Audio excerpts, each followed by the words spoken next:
It was just an ordinary Tuesday when he saw her, shivering in the cold at the bus stop.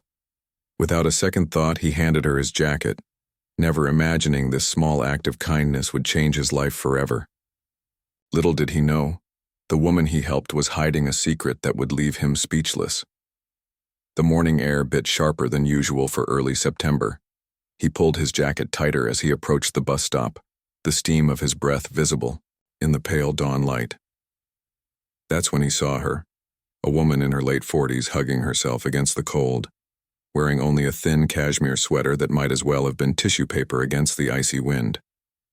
Her fingers trembled slightly as she checked her watch, her shoulders hunched against the weather. Without thinking, he shrugged off his coat. "Here," he said, holding it out. The woman turned, startled. For a moment, she just looked at him, eyes searching his face as if waiting for some catch to reveal itself. Just when he thought she might refuse, she reached for the jacket, her cold fingers brushing against his wrist.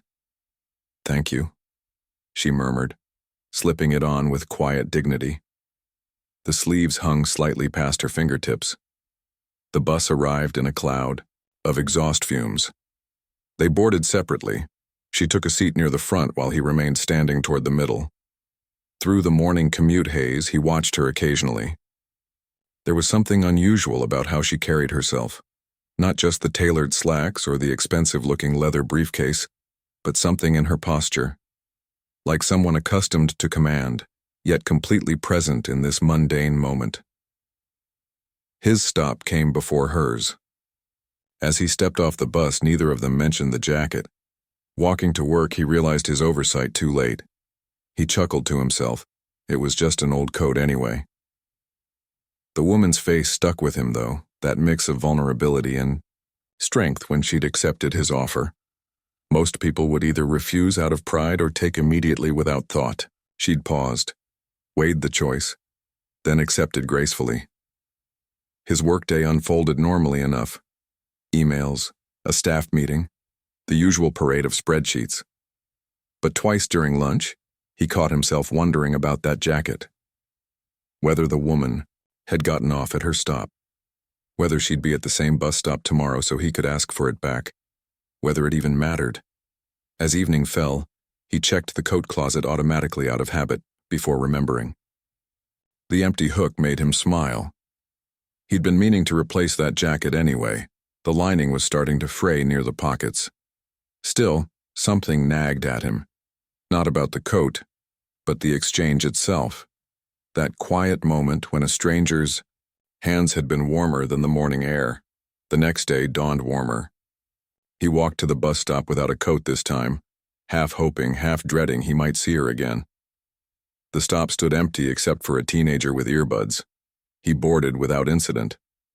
By afternoon, the whole encounter had faded into the background of his week. Thursday brought rain. Friday, an early meeting that required driving. By the time Monday rolled around, the shivering woman had become just another passing character in his daily routine, until the letter arrived.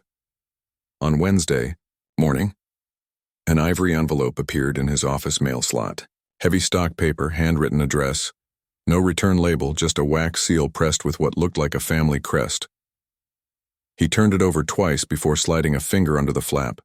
Inside, a single sheet of matching stationery, and beneath it, a crisp business card that made his breath catch. The note began simply, "Thank you for your kindness last Tuesday morning. Your jacket made all the difference." The business card beneath it read, "Elena Brooks, CEO," followed by the name of a Fortune 500 company. His fingers went numb. That unassuming woman at the bus stop had been worth millions, and now she was inviting him to her office. 5 ordinary days had blurred together since the bus stop. He'd bought a new jacket, similar to the old one, navy with a fleece lining. The missing coat barely crossed his mind until Wednesday morning, when his admin placed an envelope on his desk.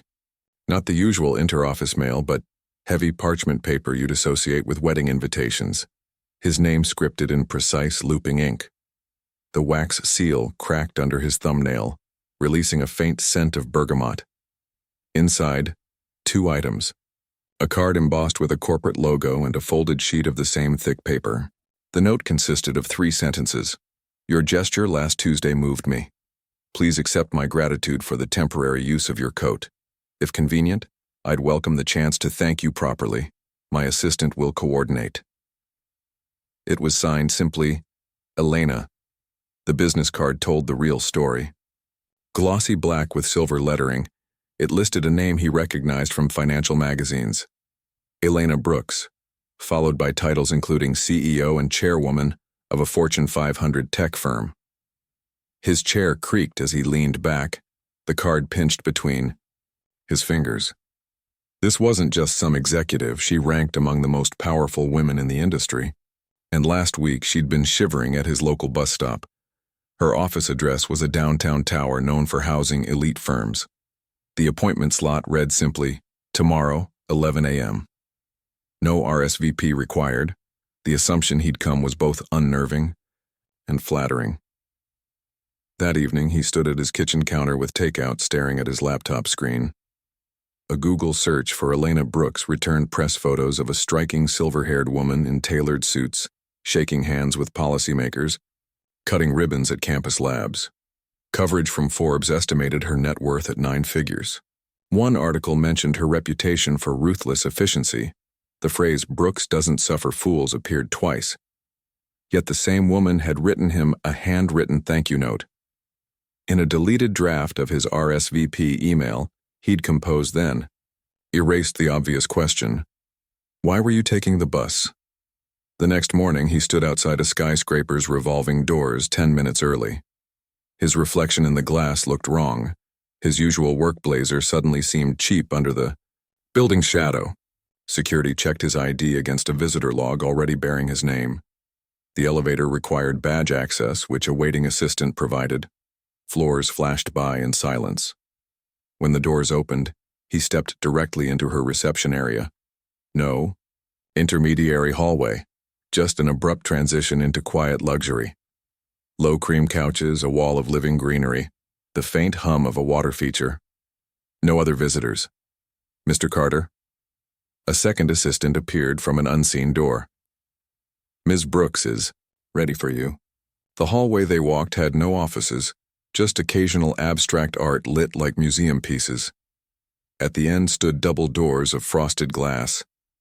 Inside, sunlight poured through floor-to-ceiling windows. The woman who rose from the desk was both familiar and utterly transformed. Same sharp cheekbones, but now framed by a blonde chignon instead of wind-blown strands. Her charcoal suit probably cost more than his monthly rent. Yet when she smiled, he recognized the quiet gratitude from the bus stop. Coffee? She gestured to a tray bearing a French press and 2 cups. It's the least I can do after borrowing. Your coat. Her voice held the same composed warmth as her note, no trace of boardroom steel. On the credenza behind her, draped neatly over a chair, hung his jacket, cleaned and pressed, the frayed lining invisible from this distance.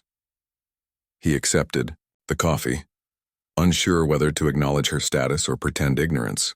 She solved the dilemma by taking the seat beside him rather than returning behind the desk.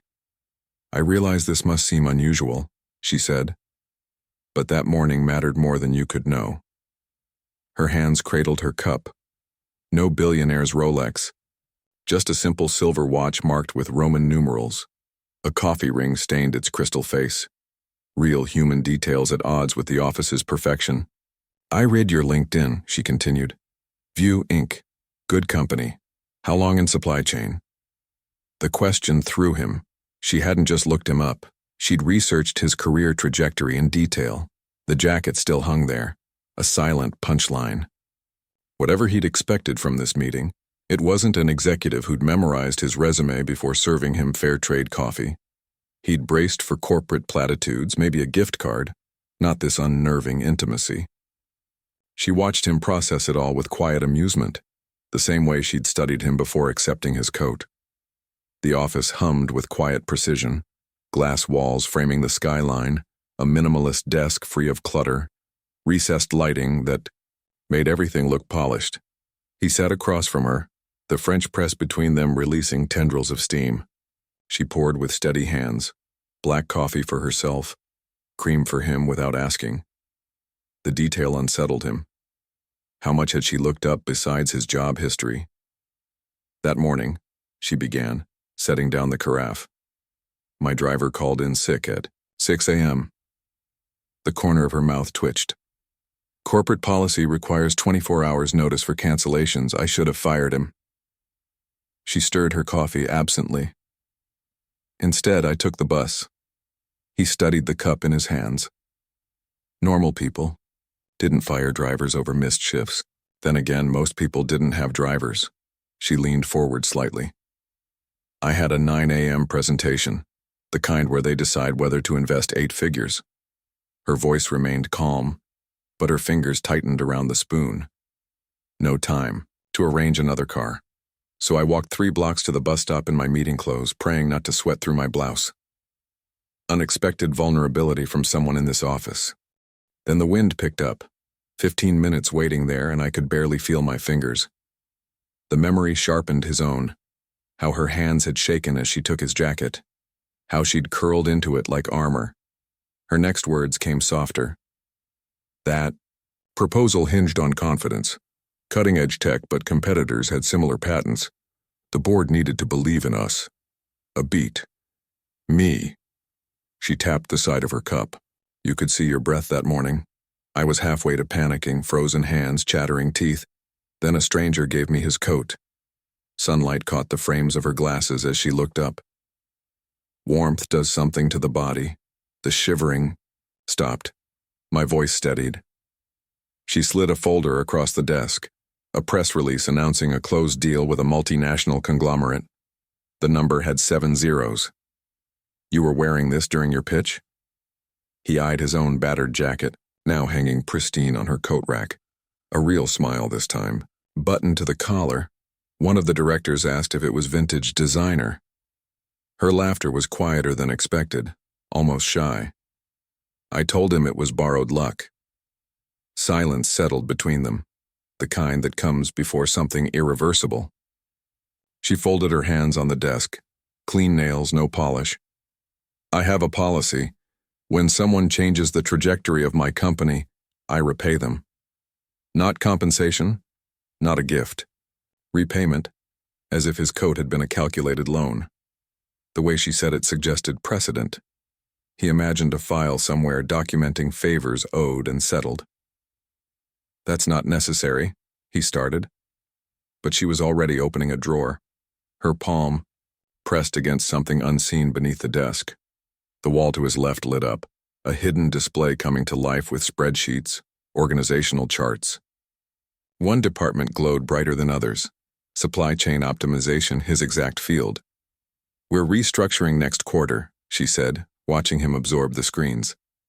I need someone who understands pressure points between logistics and R&D. Her finger hovered near a box labeled SVP.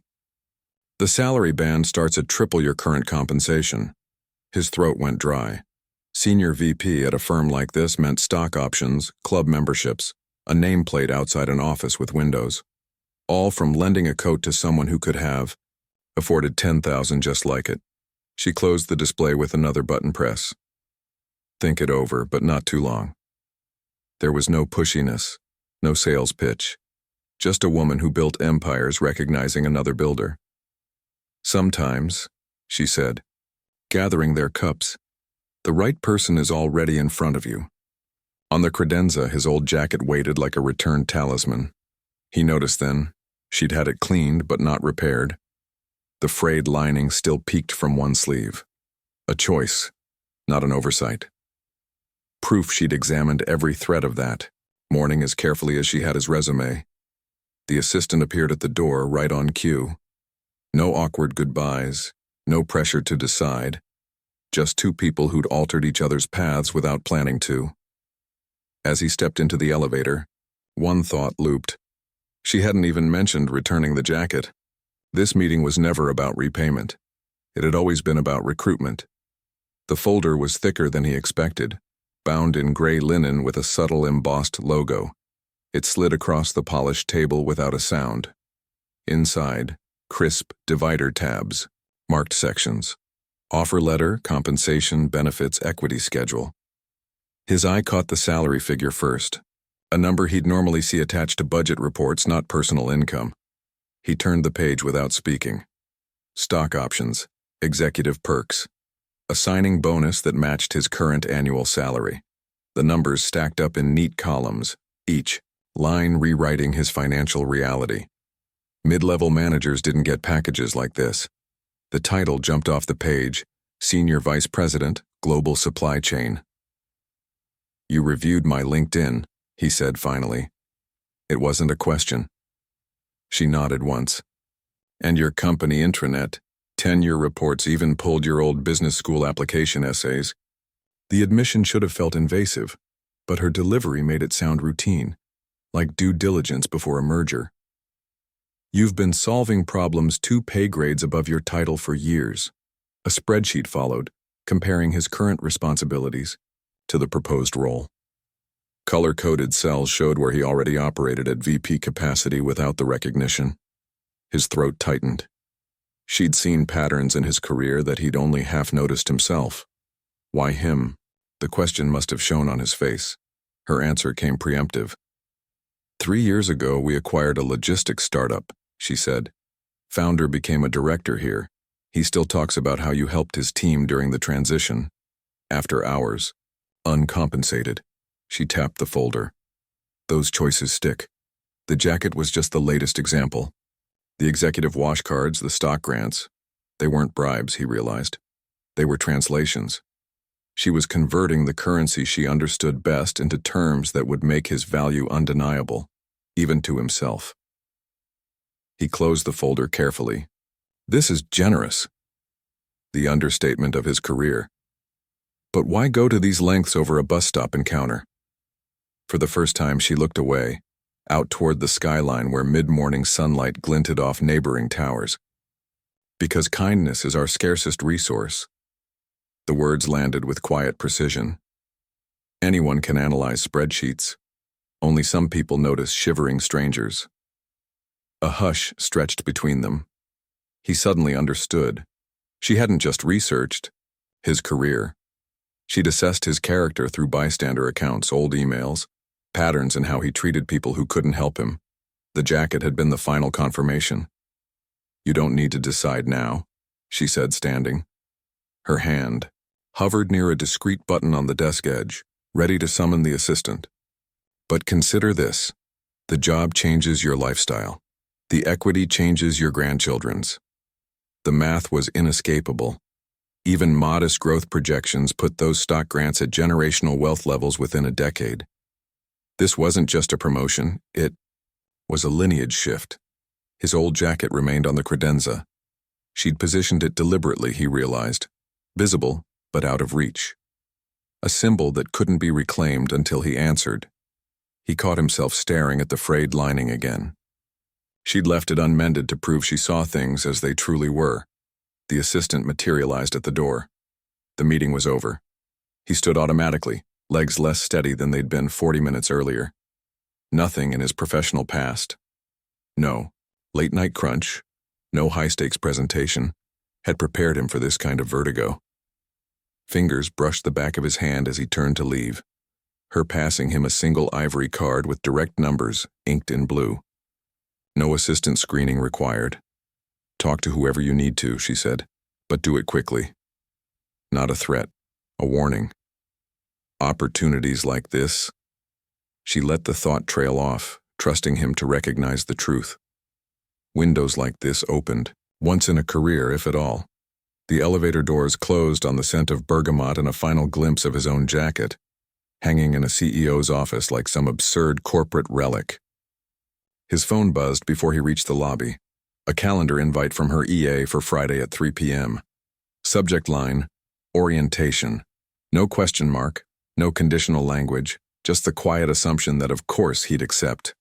The confidence should have irritated him. Instead, it felt like recognition. Someone finally seeing his capabilities at full scale. In the lobby's glass reflection, a man he barely recognized adjusted his tie with shaky fingers. Same face, same cheap blazer, but something Behind the eyes had already shifted. That folder contained more than an offer. It held the blueprint for a life he'd only imagined in half-formed daydreams during tedious commutes. Outside, sunlight hit his face like a spotlight. Taxis blurred past. He stood motionless as strangers flowed around him, their ordinary concerns suddenly foreign. Across the street, a bus slowed at a stop. He watched as a woman in a thin sweater stepped off, arms crossed against the breeze. For the first time in years, he didn't check his watch. A single thought looped. She'd left the jacket's lining intentionally frayed. Proof she valued substance over polish. The kind of detail only someone who built empires would notice. The first weeks were the hardest. His new office had floor-to-ceiling windows and a seating area larger than his old apartment's living room. When he spoke in meetings, people took notes. When he asked for reports, they arrived before deadlines. The deference unsettled him. It felt like wearing a suit 2 sizes too big. His colleagues' reactions split into 3 predictable categories. The younger associates eyed him with open curiosity, whispering theories about connections they assumed he must have. Mid-level managers offered stiff congratulations through tight smiles, their handshakes lingering half a second too long. The senior team observed him like chess players studying an unexpected move. Only the CEO treated the promotion as inevitable. She'd nod when he contributed in boardrooms, her expression telegraphing a simple message: "I told you so." He worked harder than ever, arriving before dawn and reviewing files long after the cleaning staff emptied trash bins. Partly to prove himself, mostly because the scale of responsibility left no other choice. Uring explanations for his rapid hire, assistants comparing notes. Then someone mentioned it in a town hall.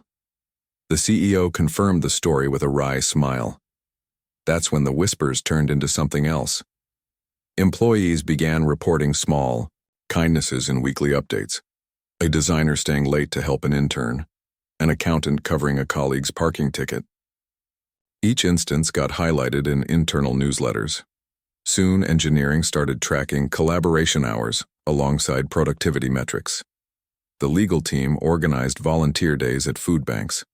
What began as chance encounters became measurable patterns. 6 months in, the CEO announced the Kindness Quarterly Bonus, a peer-nominated award for employees who helped others without expectation. The first recipient was a janitor who'd taught night shift security guards English.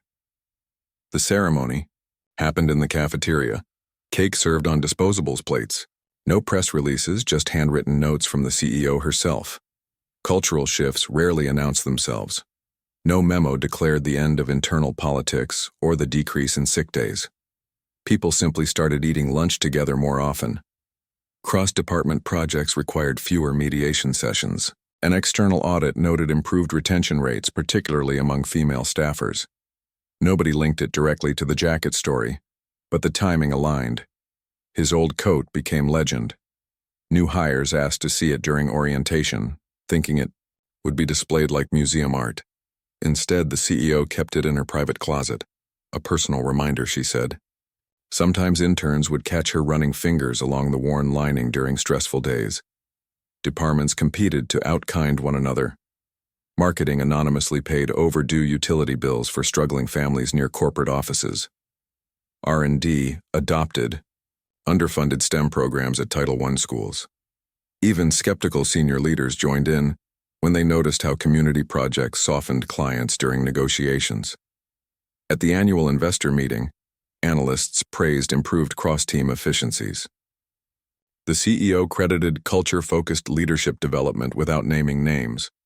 Only those who knew the full story understood this radical transparency, this willingness to acknowledge interdependence, all traced back to a December morning, when shivering hands accepted a stranger's coat. The most surprising change wasn't in policies or profits. It was in the hallways. The charged corporate silence whenever senior leadership walked by. Gone. Now people waved. They asked about kids' soccer games. They held elevators without checking titles first. Some executive assistants still gossiped, but more often about who'd brought the best cookies for fundraising bake sales. He kept one habit from his old life, taking the bus occasionally. Not as some manufactured humility exercise, but because he liked remembering how it all began.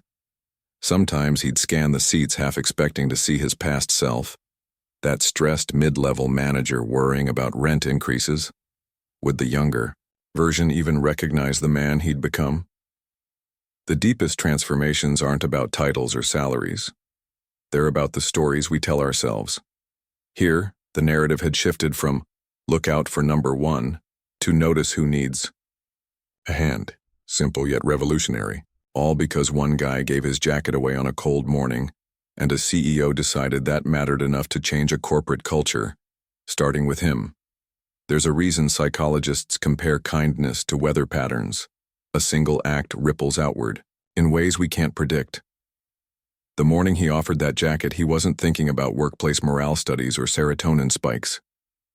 He saw a cold person and acted. But that split-second choice triggered something science calls the helpers high. Brain scans show even small acts of generosity light up reward centers like warm sunlight. For the CEO, the effect was immediate. Months later, she'd confessed to her board that morning had been her breaking point. The weight of quarterly targets, shareholder demands, and 16-hour days had hollowed her out. She'd drafted a resignation letter the night before. Then came the bus stop. His gesture, simple, uncalculated, cut through the numbness. During her presentation, with the borrowed jacket sleeves covering her wrists, she realized something. She missed this. Not the power lunches or private jets, but the raw human connections that originally made work meaningful. Workplaces thrive on measurable outcomes, but kindness operates in whispers. A Harvard study tracked teams where employees performed small, uncredited favors for colleagues. Over 6 months, those groups showed 23% less turnover. No announcements, no bonuses, just quiet acts that signaled, "Someone sees you." His jacket became that signal at scale. When new hires heard the story, during orientation it wasn't about the coat, it was about permission. Permission to hold doors, to cover shifts, to ask you okay without ulterior motives. Most kindnesses vanish into the fabric of daily life. A barista remembers your order. A neighbor carries your groceries upstairs. These moments rarely make headlines because their impacts are invisible. The single mom who made rent because her coworker covered a shift. The student who aced a test after a stranger's pep talk at a bus stop. For every viral jacket effect, there are 10,000 unwitnessed turns where someone's day or life veered brighter because one person acted without overthinking. The CEO's burnout revelation matters because it exposes a myth. We assume leaders flame out from lack of resilience. More often, it's lack of reciprocity. Years of giving orders, signing checks, being treated as a title rather than a person erode even the toughest. His gesture landed with such force because it acknowledged her humanity first, her status never. That's the alchemy of real kindness. It nourishes the giver as much as the receiver. MRI scans prove it. Helping others activates the same brain regions as eating chocolate.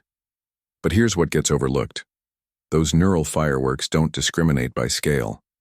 Buying a homeless person coffee sparks the same biochemical cascade as funding a hospital wing.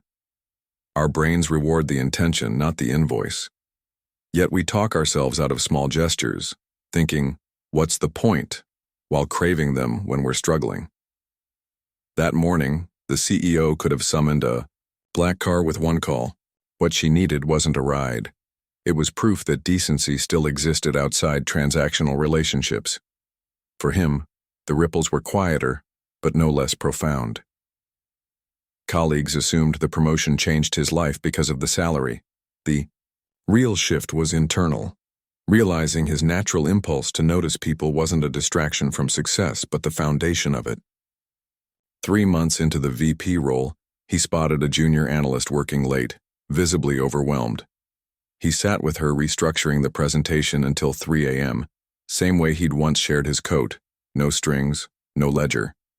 She's now his top strategist. Science confirms these patterns. A Berkeley study found teams that practice micro-kindnesses solve complex problems 19% faster than control groups. The reason? Psychological safety, that rare feeling that it's safe to take risks.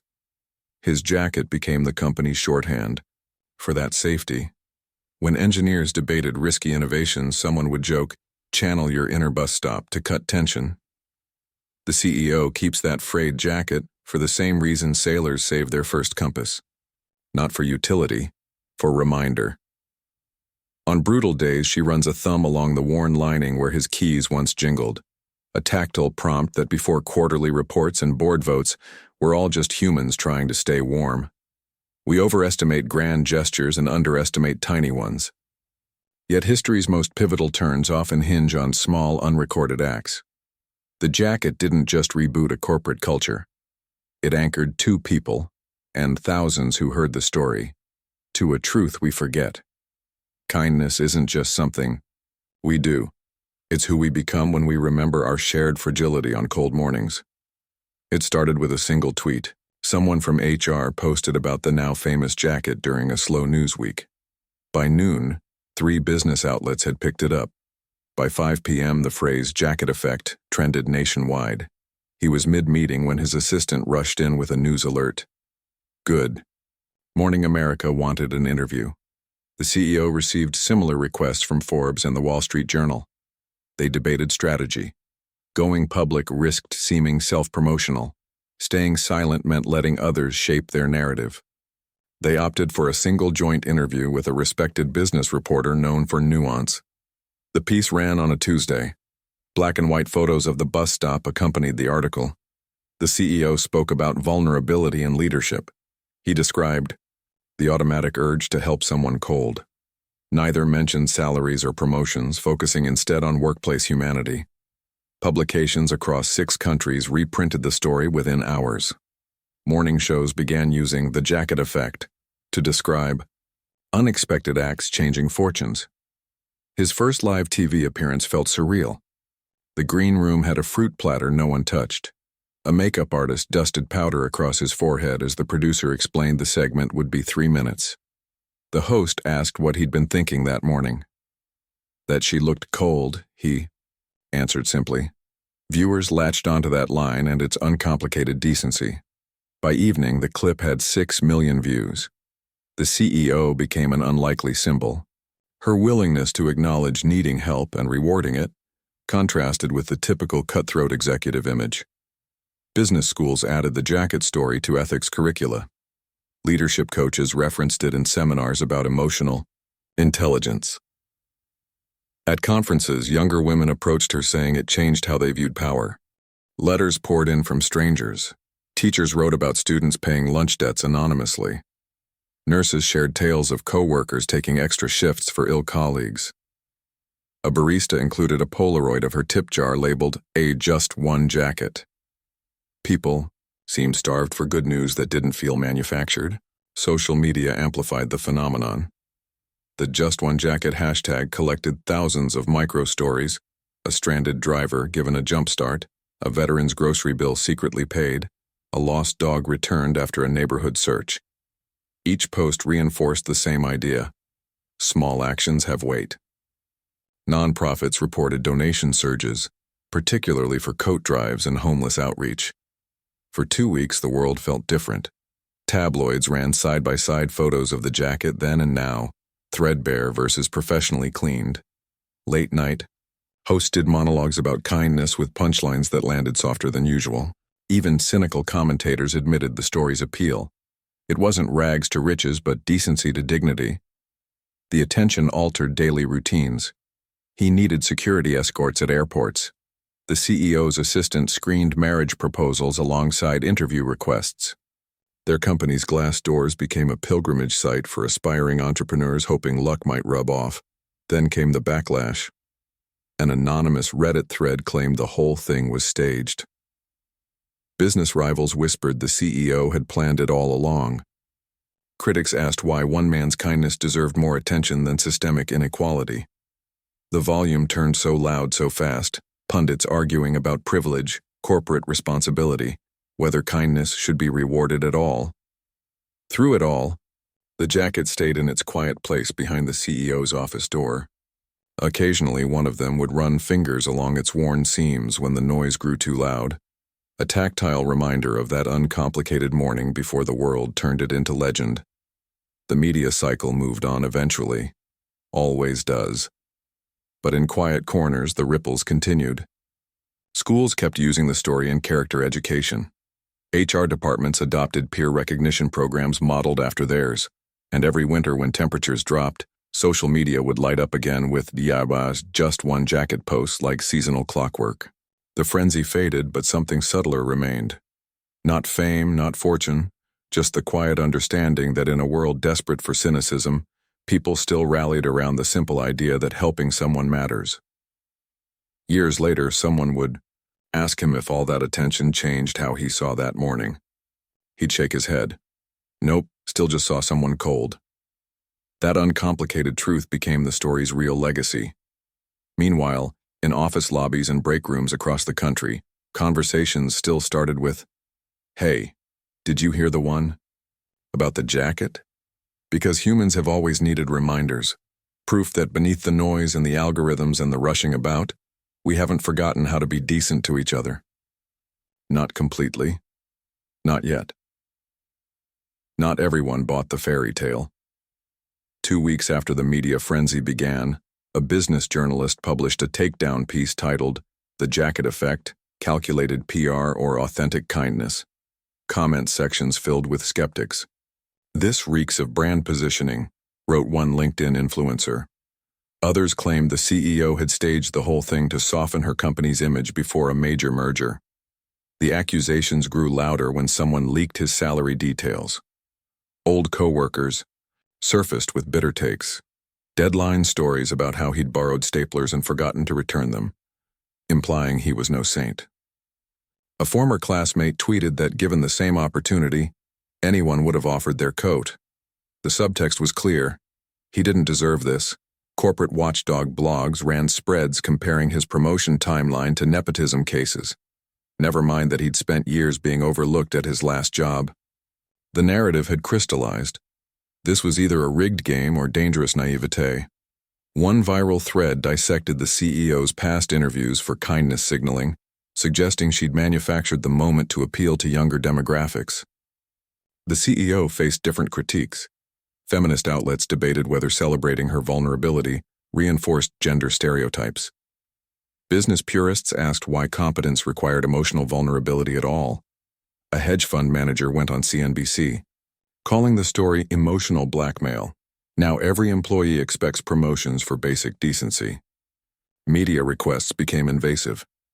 Reporters called his elderly parents asking if he'd displayed unusual kindness as a child. Paparazzi snapped photos outside his apartment. Worst were the think pieces, endless hot takes about whether society overvalued niceness. The Washington Post ran an op-ed titled, "The Dark Side of the Jacket Effect," arguing such stories made systemic inequality seem solvable through individual gestures. Even supportive messages carried weight. Strangers mailed jackets to the company, with handwritten notes about their own kindness stories, heartwarming on paper, but the logistics overwhelmed the mailroom. A well-meaning donor started a scholarship in his name before he'd agreed. Every gesture, positive or negative, added expectations.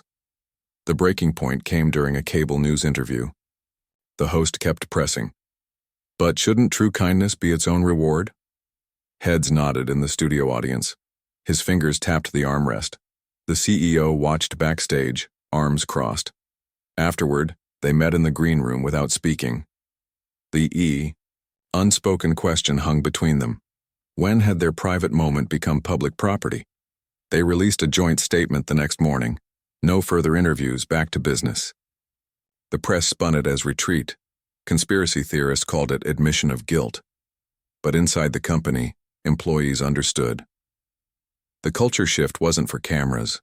The real work happened in conference rooms and Slack channels, not talk show sound bites. His old colleagues' jealousy stung most. Former work friends ghosted his texts. LinkedIn showed 3 of them updating their profiles with exaggerated titles. At a bar near his old office, he overheard someone say, "Guy probably planned the whole thing." He paid his tab quietly and left. The CEO handled criticism differently. During an all-hands meeting, she addressed it head-on. Some say kindness has no place in business. I say check our last quarter. Laughter broke the tension. The numbers backed her up. Productivity was trending upward, voluntary turnover down. Still, she stopped telling the jacket story in speeches. Some lessons don't need parading. Cynicism crested, then receded, as it always does. New scandals filled news cycles. Outrage moved elsewhere. What lingered were quieter impacts.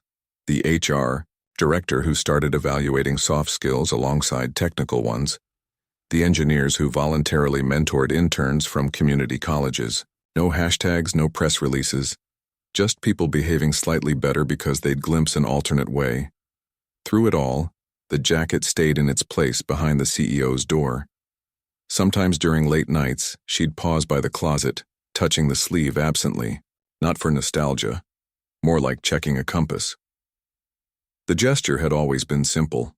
It was the world that made it complicated. For him, the backlash offered an unexpected gift. Stripped of the hero narrative, the act returned to what it was, a mundane choice on a cold morning. That reframe brought peace. Kindness either mattered or it didn't. No amount of applause or jeers changed the calculus. At quarterly reviews, he noticed something telling. Employees now described thoughtful gestures in their self-evaluations, not as grand exhibits for promotion, but as evidence of cultural fit. The shift was subtle but profound. Recognition had moved from exceptional to expected. By year's end, mentions of the jacket story dwindled to inside jokes during onboarding. New hires heard it third hand, the details blurred. What remained was the quiet understanding that how you treated people mattered, regardless of who noticed. When a blogger resurrected the controversy months later, neither responded. The article got 14 shares. The same week, an intern helped a cleaning worker lift a heavy trash bag. No one tweeted about it.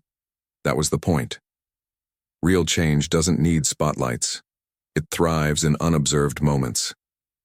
The jacket didn't hang in that office as a trophy. It was a reminder that before skepticism, before analysis, there was just one uncomplicated truth. Cold exists, and so does warmth. The framed jacket hangs in the lobby now, behind museum glass with a small plaque. New employees pause there during orientation tours, some squinting at the worn lining where faint coffee stains still show. Most assume it's some corporate relic until they hear the story. Passed down through 4 promotions, 2 office renovations, and 1 pandemic. He still works in the same building, though his office moved to the 42nd floor. The VP title suits him better now than it did that first year when he kept reaching for ID badges with his old job title. The CEO stops by sometimes after board meetings, loosening her scarf to recount how ridiculous the media frenzy got. They still laugh about the conspiracy theories, particularly the one where she supposedly planted an actor at that bus stop. Their friendship outlasted the headlines. Quarterly strategy sessions often end with her asking, "Remember when you thought I was some underpaid office worker?" He always counters with, "Remember when you researched my middle school report cards?" The teasing carries an undercurrent no one else would catch, gratitude that cuts both ways. She got her second wind as a leader. He found his professional footing. The jacket's legacy permeates quietly.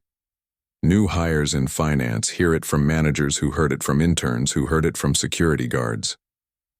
Each retelling varies slightly. Sometimes the bus is late, sometimes it's snowing, sometimes the CEO nearly misses her meeting. The core remains. 2 people crossed paths at the right moment. No one mentions the salaries or stock options anymore. Those details faded into the bureaucracy of HR files. What sticks is the simplicity, cold person, offered coat. At leadership retreats, when younger executives press him for career advice, he offers only one tip. Notice who's shivering. They expect some complex strategic framework. He gives them that line and nothing more. Later, over drinks, they'll puzzle over whether it's a metaphor. It's not. The CEO keeps one photo on her desk, a blurry iPhone shot of them standing by the framed jacket at its unveiling. Both mid-laugh, both sporting those ridiculous oversized scissors from the ribbon cutting. She could replace it with any number of polished PR shots but prefers this one. Too many corporate milestones get sanitized for history. This moment stays human, slightly awkward, genuinely warm. Management textbooks occasionally feature their story in chapters about corporate culture. The summaries always get the emphasis wrong, framing it as a lesson about rewarding kindness. That's not why it endured. People remember it because nothing about that morning was calculated. The magic was in its improbability, a CEO and a stranger meeting as equals for 8 minutes before the world reshuffled them. He still takes the bus sometimes, though no one recognizes him now. Newer employees wouldn't spot the VP of operations in a windbreaker with headphones. Occasionally, he'll see someone shivering at the stop and consider offering his coat. He never does. The gesture only worked once because it was instinct, not reenactment. When the company hit its 10th year of improved retention stats, analysts asked about secret initiatives. The CEO credited the usual things: good pay, clear goals. Later, walking past the lobby display, she told her COO the truth. People stay because we remind them humans work here. The jacket had become more than a story. It was permission to acknowledge that work contains multitudes: bad days and lucky breaks, cold mornings and second chances. At the annual holiday party, someone inevitably toasts to the jacket. Glasses clink. Someone whispers the real kicker, that the original was nearly thrown out weeks before the bus stop encounter. He'd been meaning to donate it because the lining frayed.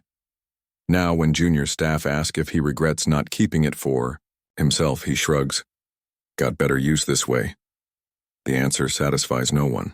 They want profundity where none exists. Just the quiet truth that some choices ripple farther than we'll ever see. The plaque beneath the display case doesn't list his name or title. Just 3 words stenciled on frosted glass. Cold exists. Warmth, too. Visitors assume it's corporate poetry. Those who know better understand it as both the beginning and end of the story, a reminder that before strategies and bottom lines, we're all just temporary passengers waiting at life's bus stops. One morning last winter, a new intern slipped on ice outside the building. He helped her up, noting her thin blazer. Before thinking, he'd shrugged off his overcoat. She hesitated exactly as the CEO once had. That pause told him everything. Some rhythms persist long after their origins fade from memory. The jacket framed downstairs wouldn't fit her anyway. The moment. His hand moved toward his jacket that morning. Something primal lit up in his brain. Neuroscientists call it the mesolimbic pathway, a neural highway linking action to reward. When he offered the coat, his brain released a chemical cocktail of dopamine and oxytocin before he'd even let go of the sleeve. That warm glow he felt wasn't just conscience. It was biology reinforcing kindness as essential survival behavior. Oxytocin works like social glue. Known as the bonding hormone, it flows when humans connect through touch, trust, or unexpected generosity. This single act at the bus stop triggered matching neural responses in both giver and receiver. The CEO's stress hormones dropped as she wrapped herself in borrowed warmth.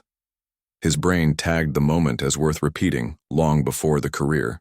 Consequences unfolded. Mirror neurons explain why the story resonated globally. Watching kindness, even secondhand, activates similar brain patterns as performing it.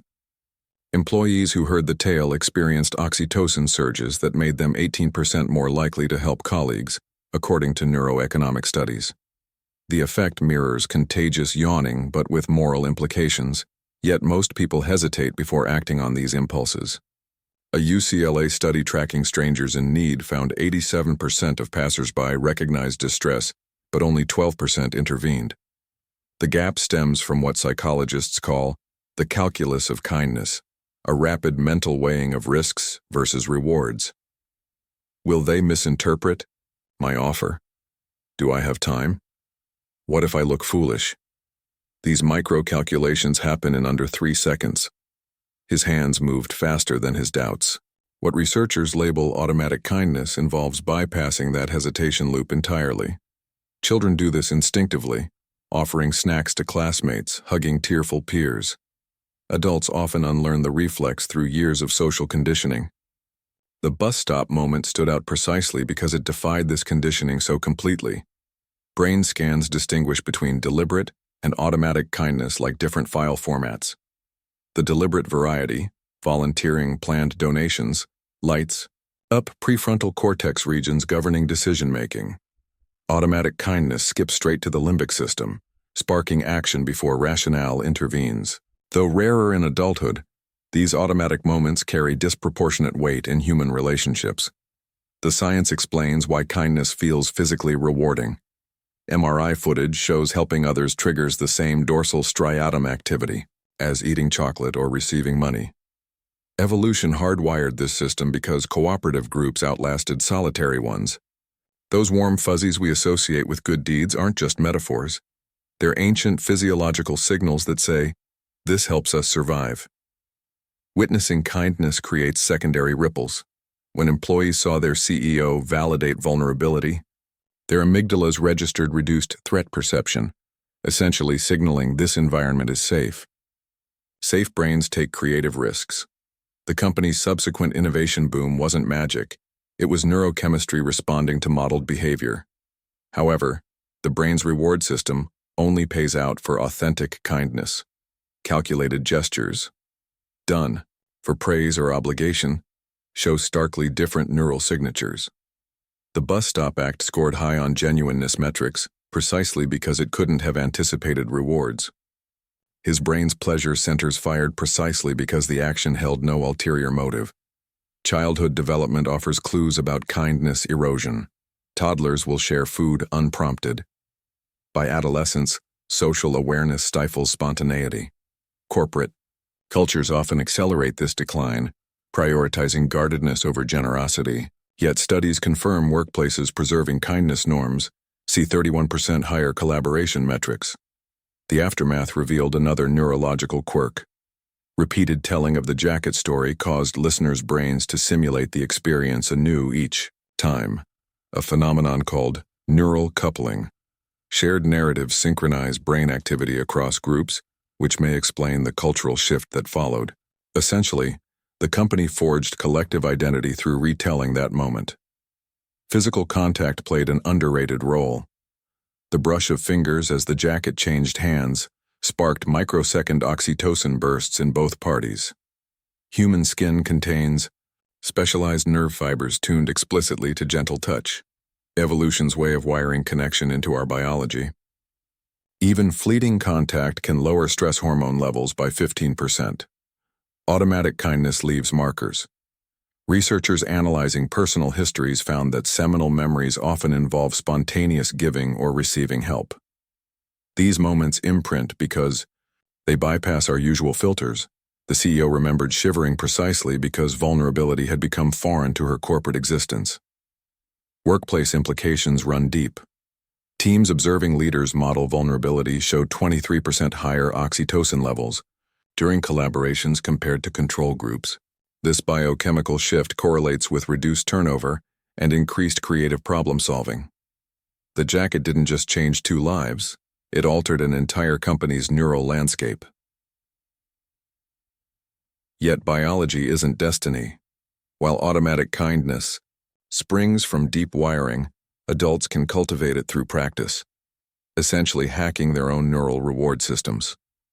Simple habits like noticing needs without analyzing them help rebuild atrophied instincts. The CEO later confessed she started doing this deliberately after the bus stop encounter. The most ironic twist? Kindness benefits givers most. Studies tracking elderly populations found those engaging in small daily generosity had 44% lower mortality rates than peers. The jacket giver likely received more neurological benefit in that moment than the recipient. His brain rewarded him 3 ways before his career changed at all. Corporate training rarely addresses these biological realities. While companies pour millions into team-building exercises, neuroscience suggests simple kindness modeling works better. Watching leaders help without fanfare triggers stronger mirror neuron responses than any ropes course or trust fall. The jacket's legacy lives in brain chemistry. Years later, Employees who embraced the cultural shift showed baseline oxytocin levels 18% higher than industry averages, a measurable proxy for workplace trust. None could pinpoint why they felt more connected. Their neurons told the story better than words ever could. We assume changing the world requires grand gestures, huge donations, dramatic rescues, viral moments. But studies tracking human behavior reveal a paradox. Small, unprompted acts of kindness leave deeper psychological imprints than orchestrated benevolence. That hastily offered jacket mattered precisely because it wasn't performance art. No cameras rolled. No one applauded. Just one person noticing another's discomfort and acting before doubt could intervene. The CEO remembered that moment not despite its simplicity, but because of it. Her world thrived on calculated exchanges. Every lunch meeting agended. Every handshake assessing leverage. What cut through the noise was the gesture's raw authenticity, like finding an unmasked face in a room full of performers. Research from behavioral labs confirms this. Recipients intuitively distinguish between kindness meant to impress others versus that which springs from genuine regard. The first fades quickly, the second gets etched into memory. Social media distorts our understanding of impact. Scrolling through curated feeds, we absorb the lie that only splashy actions count: the viral fundraiser, the staged reunion, the celebrity endorsement. Yet offline, in the unrecorded spaces between highlight reels, lives pivot on subtler moments. A barista remembering your order after your worst night. A neighbor shoveling your walk before dawn. No hashtags, no metrics, just quiet threads holding communities together. Most underestimate their power to weave those threads. Standing at that bus stop, he nearly talked himself out of offering the coat. What if she took offense? What if someone mocked him? The hesitation reflex is neurological. Our brains evolved to weigh social risks before acting. But every time we override that instinct, we strengthen an alternative neural pathway, one that says, the potential for connection outweighs the risk of awkwardness. Corporate cultures often amplify this hesitation. Employees learn to ask, what's the ROI, before holding doors or covering shifts. The irony? Studies of high-performing teams show small kindnesses have measurable returns. They just don't fit neatly on spreadsheets. Groups where members regularly help without being asked solve problems faster. They weather crises better. The data exists, but most companies still prioritize visible team building over cultivating daily decency. There's an intimacy to minor gestures that grand ones can't replicate. Think of the difference between a billionaire's Wuhan hospital wing and a nurse tucking in a wrung-out blanket around a patient's shoulders. Both matter. One requires wealth, the other demands presence. The jacket worked because it said, I see you as you are right now. Not as a title or a problem, but a human who was cold. We dismiss these moments because they feel incidental. Tossing a snack to a coworker who missed lunch, texting a relevant article to someone struggling with that topic. Yet neuroimaging shows recipient brains light up more for these unprompted acts than for expected niceties.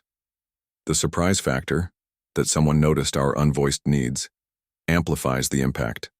The CEO hadn't realized how much she missed being perceived as a person first until a stranger treated her like one. This isn't about advocating for smallness over ambition. It's recognizing that meaning accretes differently than we assume.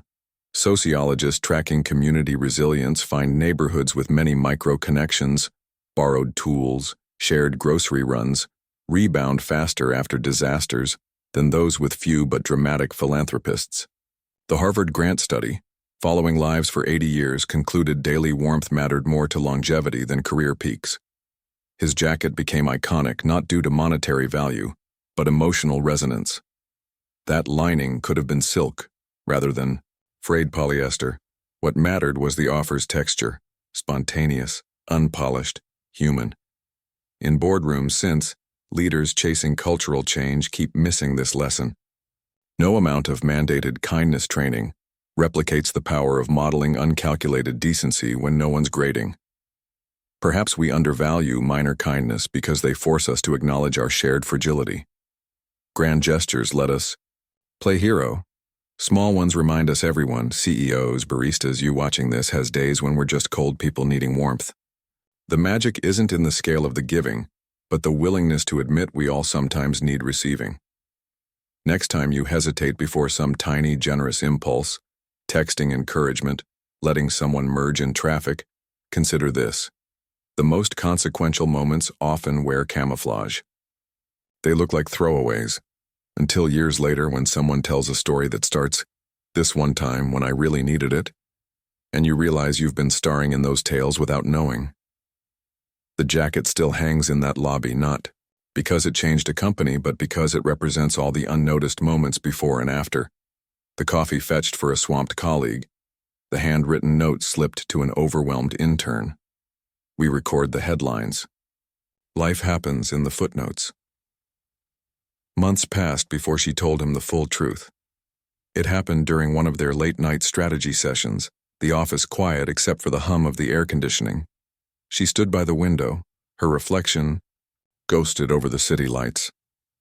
"That morning," she said, her voice lower than usual, "I'd drafted my resignation." The admission hung between them. She'd been preparing the letter for weeks, she explained. The board's demands, the unrelenting pressure, it had all calcified into something unbearable. What finally broke her wasn't the workload but the isolation, the way people stopped seeing her. Employees addressed her title rather than her person. Even her family treated her decisions like corporate maneuvers rather than human choices. She described that pre-dawn hour with clinical detachment, how she'd sat at her kitchen island rereading the resignation draft when her driver canceled. The absurdity of it, the final straw being a missed car appointment, made her laugh darkly. Instead of calling another service, she'd grabbed her briefcase and walked out into the cold. The bus stop wasn't principled, she admitted. It was surrender. Standing there shivering, she'd felt some perverse relief. Let the board see their CEO as just another commuter. Let them find someone else willing to turn themselves into a spreadsheet function. Then a stranger offered his coat. Here her voice changed. It wasn't the jacket itself that struck her, but the way he'd just noticed. No calculation about her worth. No performative chivalry.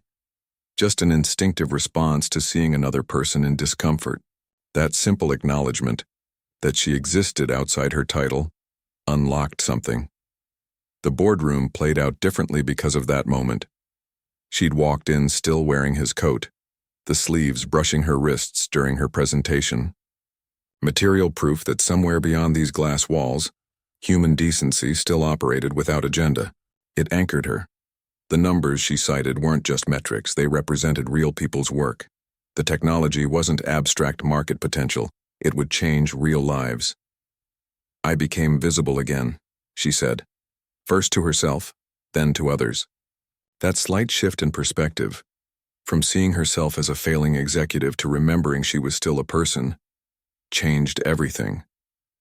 The deal closed not because she dazzled them with data, but because she remembered how to advocate rather than perform. He listened without interruption until she finished. Then, an observation so obvious they both laughed. "You never did give me back that jacket." The truth was, she couldn't.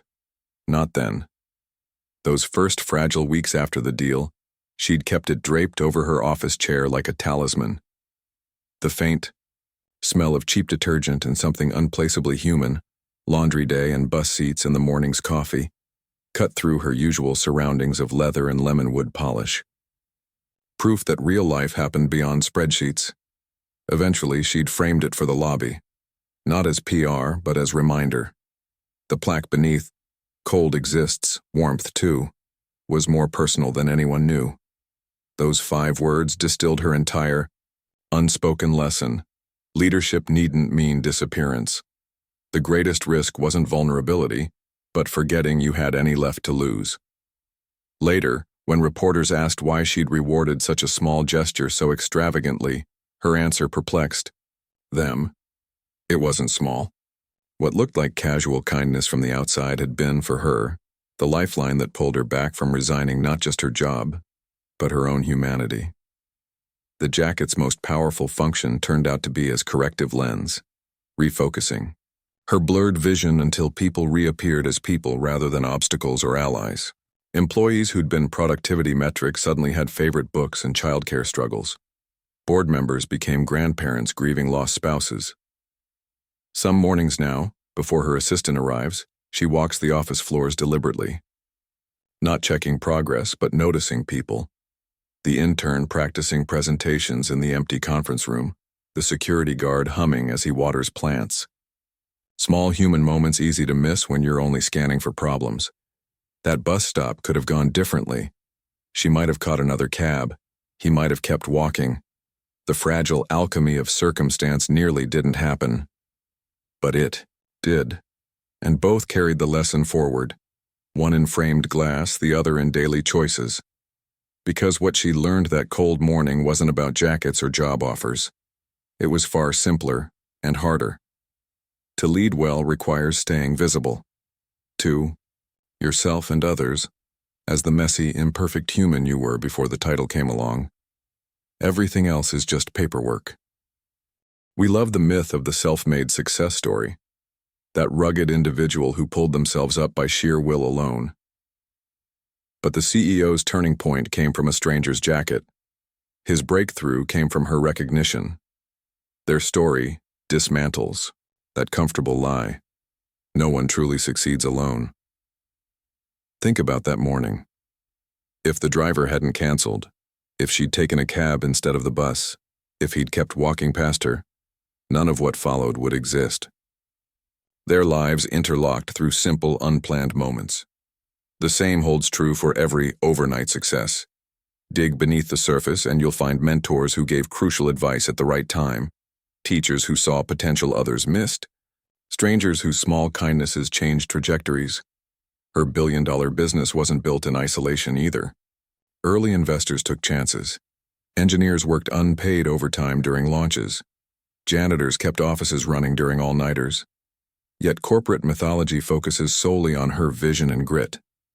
We do this with all successful people, surgically, removing their support systems from the narrative to feed the bootstrap fantasy.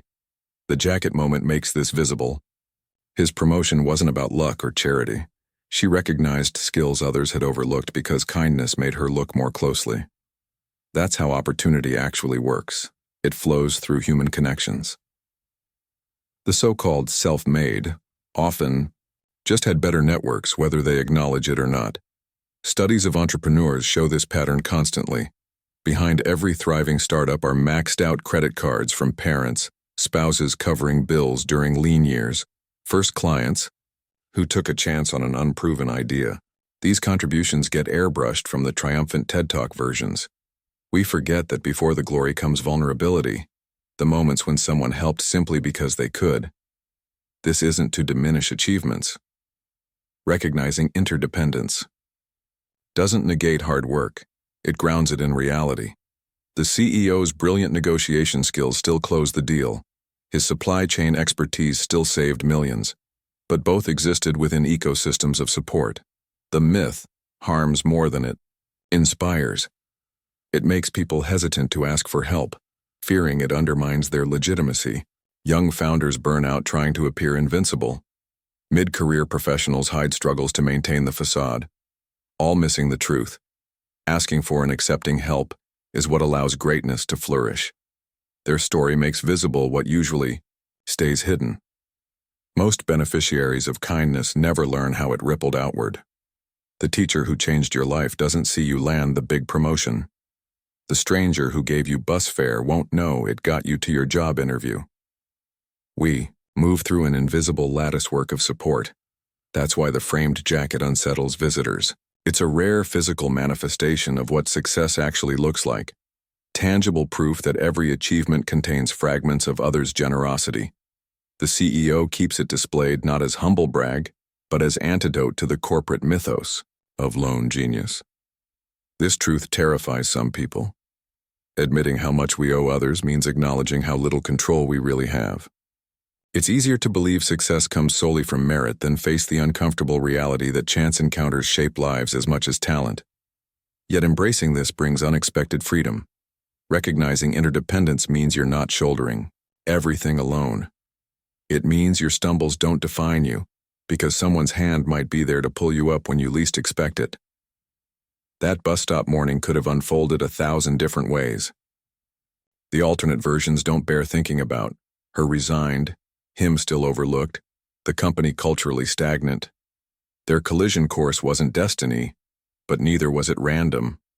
It was the universe reminding us that behind every so-called self-made success are countless unseen collaborations. The jacket now hanging in that lobby isn't just fabric and thread. It's a visual manifesto, a challenge to the toxic individualism permeating workplaces.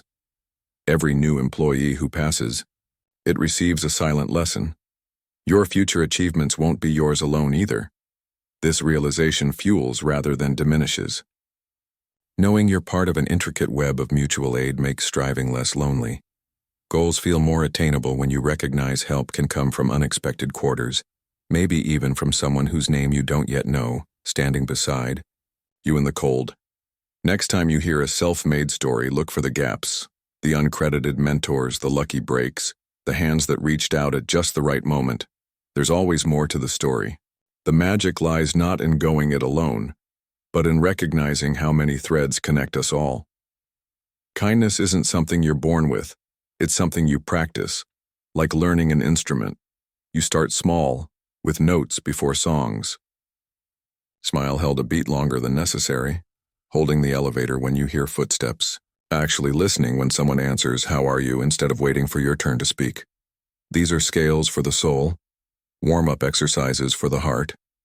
The magic lies in noticing what others miss. That coworker rubbing their temples after a stressful call. The neighbor struggling with grocery bags. Most people walk past these moments wrapped in their own thoughts. He saw the CEO shivering because he'd trained himself to look, not out of virtue but habit. His mother had worked night shifts when he was young. He knew what exhaustion looked like on human faces. Speed matters more than we think. Hesitation is where kindness goes to die. That moment when you wonder if offering your seat might offend someone, or if the homeless man would spend your dollar wisely. That's the gap where connection gets lost. His hand was moving toward his jacket before the thought fully formed.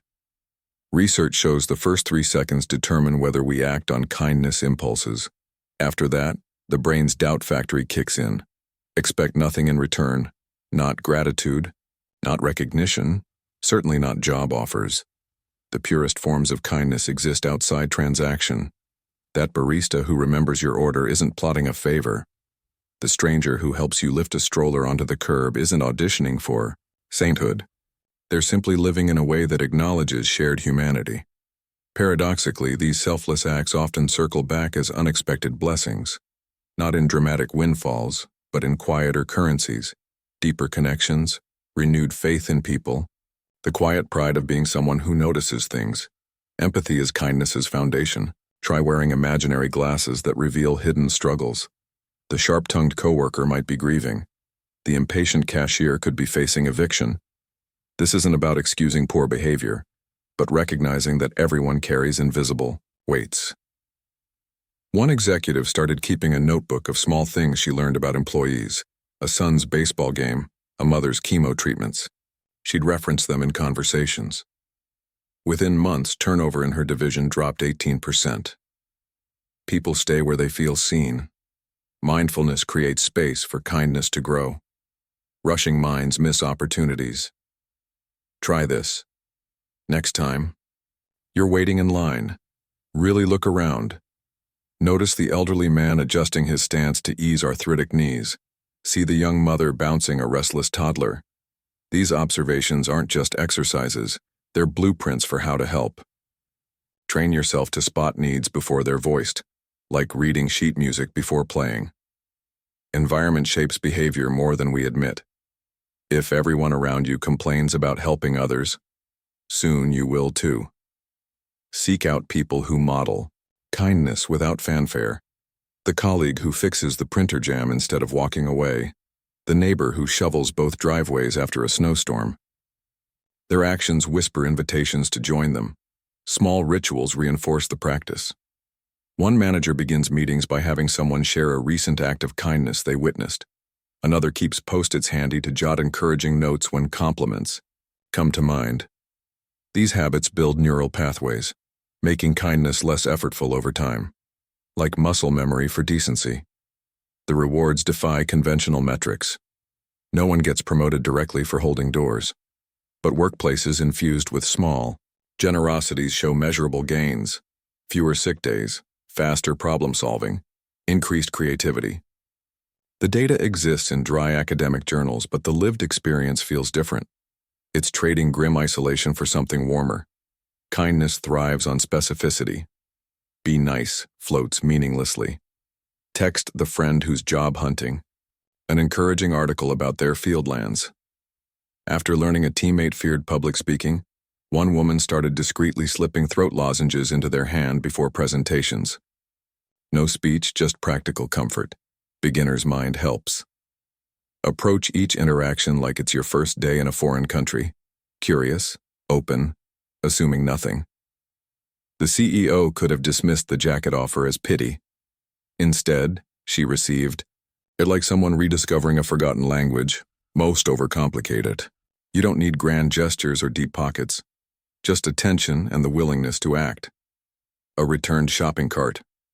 A sidewalk stepped aside on. An umbrella angled to share coverage. Tiny acts accumulate like snowfall. Quiet until everything's transformed. The jacket in the lobby isn't framed because it's extraordinary. It's there to remind everyone. Kindness begins by recognizing that cold exists and choosing to be warmth. Not every act of kindness lands where it's aimed. His unfolded perfectly, the grateful CEO, the viral story, the fairy tale ending. Reality usually works differently. For every jacket offered to a secretly powerful stranger, there are hundreds of kindnesses met with suspicion. The neighbor who mistakes your casserole for pity. These moments sting precisely because they weaponize your best intentions against you. Most people have at least one story of kindness backfiring. The college student who offers notes to a struggling classmate, only to be reported for cheating. The woman who intervenes when a child gets separated in a store, only to face glares from nervous parents. These experiences teach unconscious lessons. To hesitate, to reassess, to question whether helping is worth the risk. He could easily have become one of those stories. Imagine if the CEO had misread his gesture, thought he recognized her and was angling for something. Corporate executives face endless schemes for access. What if security had stopped him when he tried to return for his coat? What if the board had questioned her judgment for rewarding fraternization? The variables that made his story uplifting could have just as easily made it a cautionary tale. Yet even failed kindness leaves fingerprints on your character. The CEO confessed later. Even if the deal had collapsed, even if the jacket made no difference to her presentation, she'd have remembered him. Not because it helped her, but because it revealed him. That's the secret most miss. Kindness isn't currency spent hoping for returns. It's a signature. Studies tracking workplace dynamics show something surprising. People who consistently help others, even when it backfires, end up trusted more over time than those who calculate every gesture. Not because they're naive, but because their actions become predictable in the best way. You know who they are at their core. The jacket wasn't remarkable because it worked. It was remarkable because it was unfiltered. This isn't to suggest blind trust. The woman who stopped helping strange children after being confronted might still donate to children's charities. The student burned by sharing notes could proofread essays for close friends instead. Wisdom means recognizing patterns without abandoning principles altogether. Some take kindness's failures as proof the world is cynical. Actually, the opposite is true. Backlashes hurt precisely because we expect better. That frustration is the shadow cast by light. We rage at kindness rejected because somewhere deep down we still believe it should be the default. Here's what the stories skip. He didn't know how his gesture would land. None of us ever do. That elderly woman you helped cross the street, she might bless you or snap that she's perfectly capable. The difference between his viral moment and your forgotten one isn't virtue, it's circumstance. The CEO keeps that jacket framed, Not because kindness always works, but because sometimes it does. That possibility makes the risk worthwhile. The missed connections, the misunderstood intentions, the occasional exploitation, those are the cost of doing business in a world starved for authenticity. Most kindnesses exist in the unseen middle, not fairy tales, not tragedies, just quiet moments that leave no trace. Holding a door for someone balancing too many packages, letting a tired parent go ahead in line. These vanish into everydayness precisely because they're ordinary, except to the person who needed them right then. That's the uncomfortable truth. About practicing kindness, you won't know which moments will matter. The bus stop that changes everything looks identical to the 1,000 you'll forget by Tuesday. This uncertainty makes cowards of us all. We overthink instead of act, waiting for guarantees that never come. Perhaps the real test comes when kindness fails spectacularly, when the loaned money isn't repaid, when the favor gets exploited, when your generosity gets met with suspicion. Do you harden or continue? His story isn't valuable because it worked.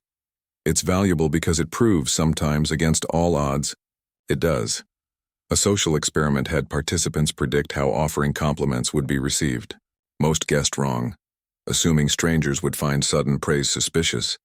Yet nearly all recipients responded positively. Our fears of rejection usually outpace reality. Even when kindness backfires, the damage rarely matches what we dread. So, let the record show, not every kind act finds fertile ground. Some seeds land on stone. But we keep planting them anyway, not because we're naive, but because we're gardeners tending to a world we may never see bloom. The harvest isn't ours to measure. The CEO could have walked away from that bus stop unchanged. He still wouldn't regret offering the coat. Years later, pressed about why she rewarded such a small gesture so lavishly, the CEO gave the answer that silenced the room. Because in that moment, he saw me. Not my title, not my influence, just me shivering. That recognition carries weight regardless of what comes after. The jacket's lesson isn't that kindness always succeeds. It's that it always matters, if not to them, then to you. Every small mercy leaves its watermark on your soul, whether the world notices or not. Some days you're the one offering warmth. Some days you're the one needing it. The trick is remembering. We all take turns in both roles eventually. If you're waiting for a world where kindness never backfires, you'll be waiting forever. But there's a secret. Having tried and failed hurts less than never trying at all. Regret over what you didn't do lingers longer than embarrassment over what you did. The next time you hesitate, remember, beyond all reason, sometimes a stranger at a bus stop turns out to be exactly who needs to see your humanity. And a coat is just a coat until it becomes proof that decency still walks among us. The jacket hangs in the company lobby behind museum glass, slightly angled to catch the light. New hires pause there during orientation tours, squinting at the ordinary navy fabric. A plaque beneath reads just 3 words. Cold exists, warmness too. Most assume it's corporate poetry until they hear the whispered legend passed down through 7 leadership transitions. Every December 14th, the anniversary of that bus stop morning, the entire building celebrates Jacket Day. No speeches or ribbon cuttings. Employees arrive to find coffee cards and blank notes at their desks. Their task: perform one unobserved act of kindness before lunch, then share stories over sandwiches in the cafeteria.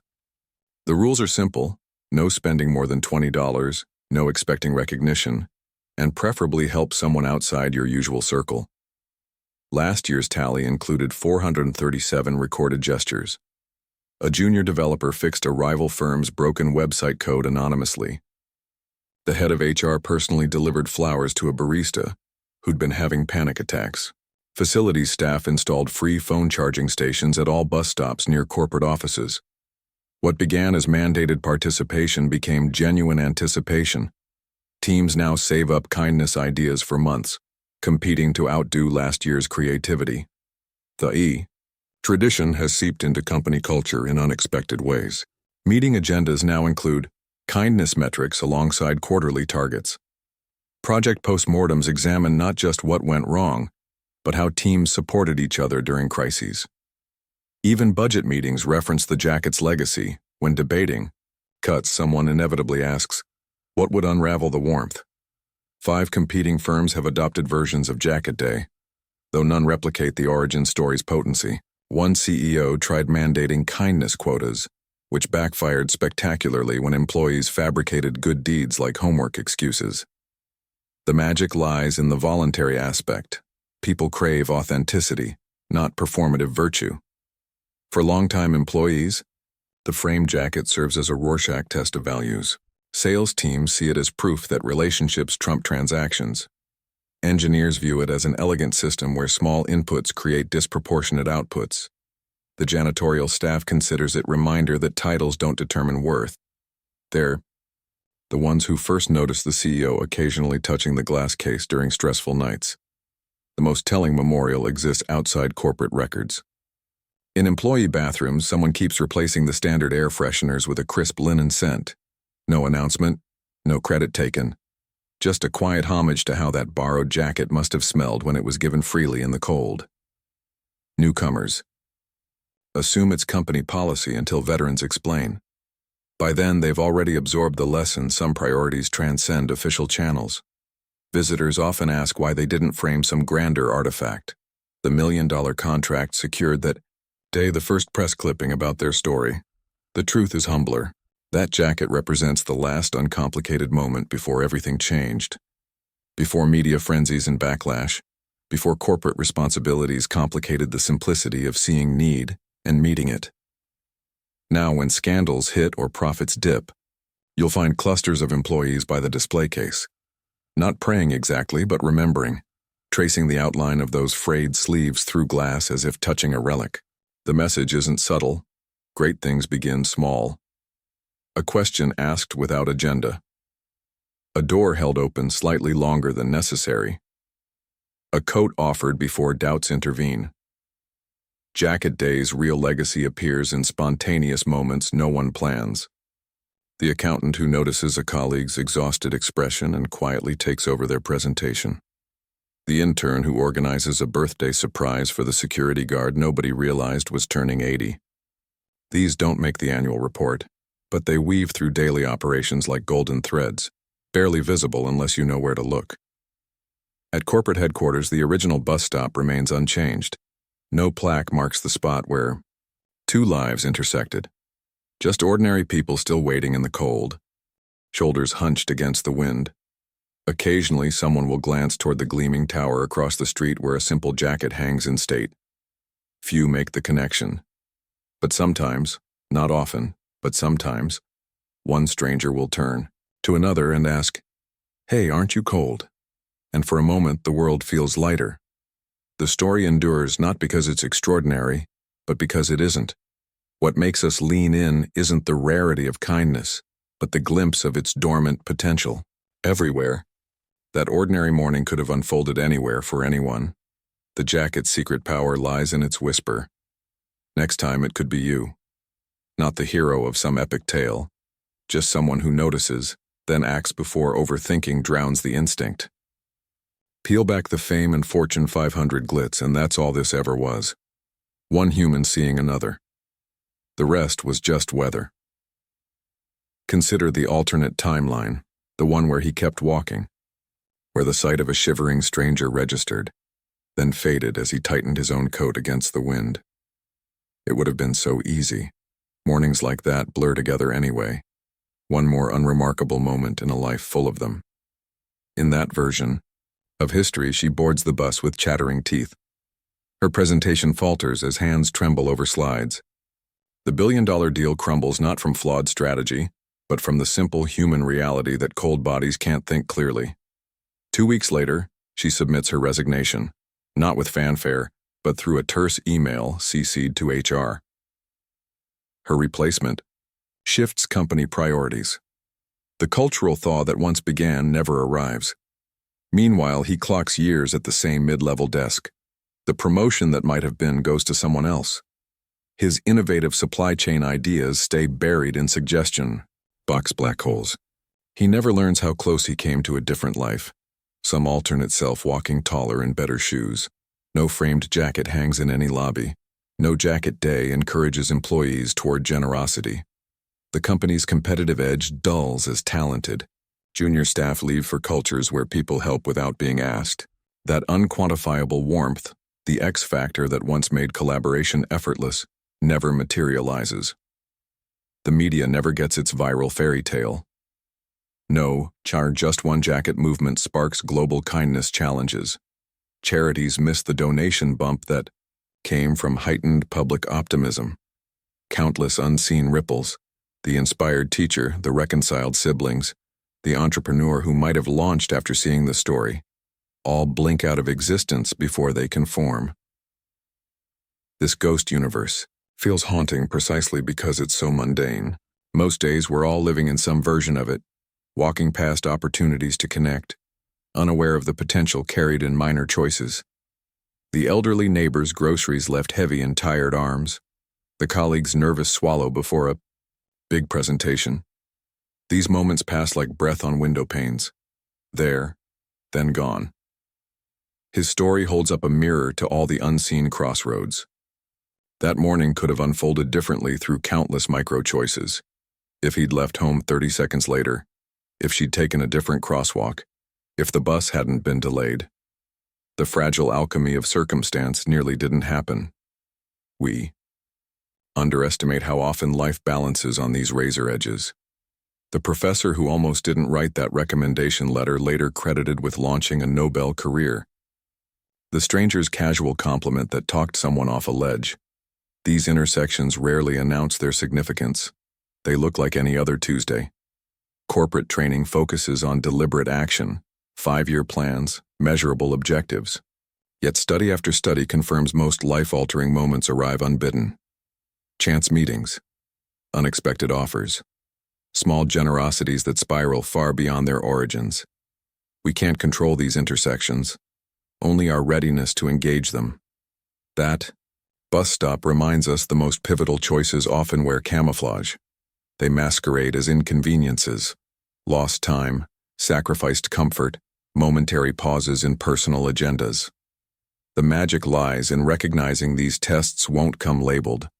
No flashing. Signs announce this gesture will change your life. They simply appear, ordinary moments radiating quiet potential. Reflect on your own ghost timelines, the conversations you rushed through, the needs you noted but didn't address. The alternate versions of yourself who took different paths at those junctures. Now consider the opposite, instances where you acted on impulse and still wonder about the ripples. His jacket could have stayed on his shoulders. Her career might have ended that winter morning. The company would be poorer in ways no balance sheet captures. All those possible futures still exist, not as inevitabilities, but as whispers of what almost didn't happen.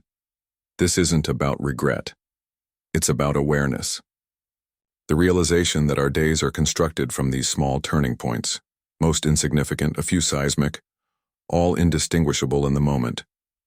The jacket's true lesson isn't about that one act, but about calibrating our attention to better notice such opportunities when they arise. Next time you hesitate before some minor kindness, whether to make eye contact with a struggling cashier or help a tourist read a map, remember, alternate histories branch constantly from these. Choices, not all will lead to fairy tales, but none leave the world unchanged. The muted tragedy isn't the gestures we extend that fall flat, it's the ones we never make at all. Those ungiven coats still hanging in the closets of our better angels. The warmth withheld becomes the cold we all endure. That morning at the bus stop holds power because it almost didn't happen. The fragile beauty of human connection lies in its improbability. Against all odds, against distraction, self-interest, and the tyranny of busyness, sometimes we still choose each other. So ask yourself quietly, as you move through tomorrow's routines, what small act is waiting for your attention right now? And in which ghost universe does someone still shiver because you almost didn't notice? We've trained ourselves to doubt simple kindness, to scan for hidden clauses in generosity, to parse good deeds for ulterior motives.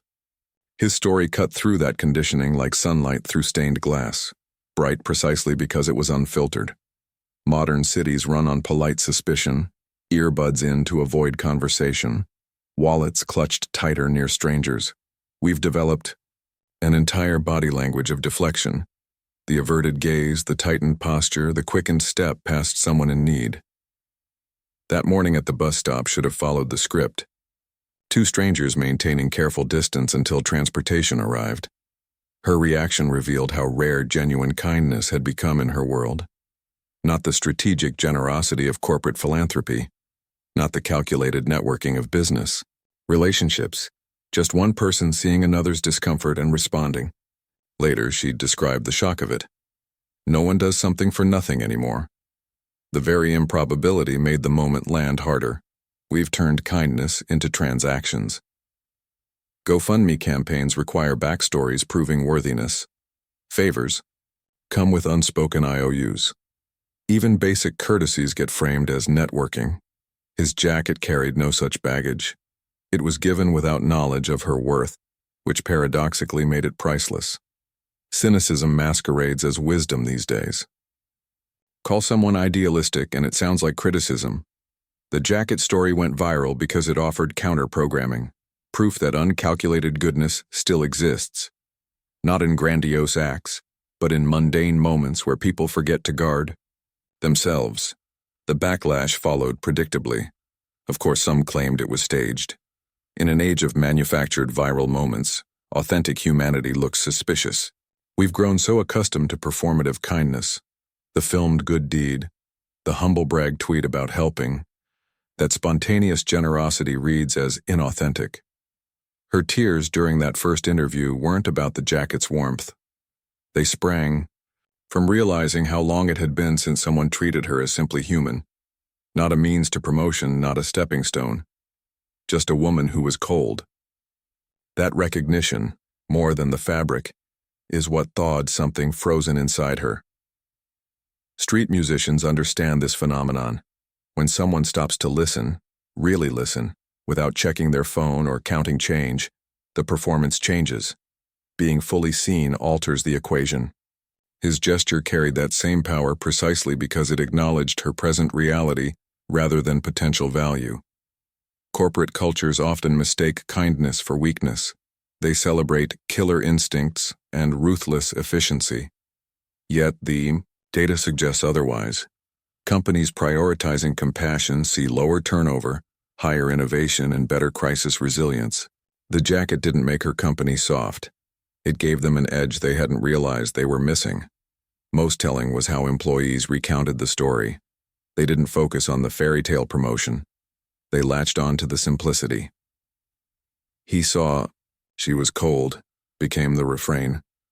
In a world of complicated motives, that clarity felt revolutionary. Their subsequent cultural shift stemmed from rediscovering that basic truth: sometimes help is just help. The story spread because we're starved for such purity. Every pay-it-forward chain at coffee shops, every anonymous donation, they resonate because they offer glimpses of a world not yet fully corrupted by calculation. The jacket became shorthand for that yearning. Cities have started testing similar principles. Tokyo trains feature compliment seats, where riders voice appreciations for strangers. Copenhagen benches invite conversations between unlikely pairs. These experiments recognize what the CEO learned. Our hunger for connection outweighs our fear of it.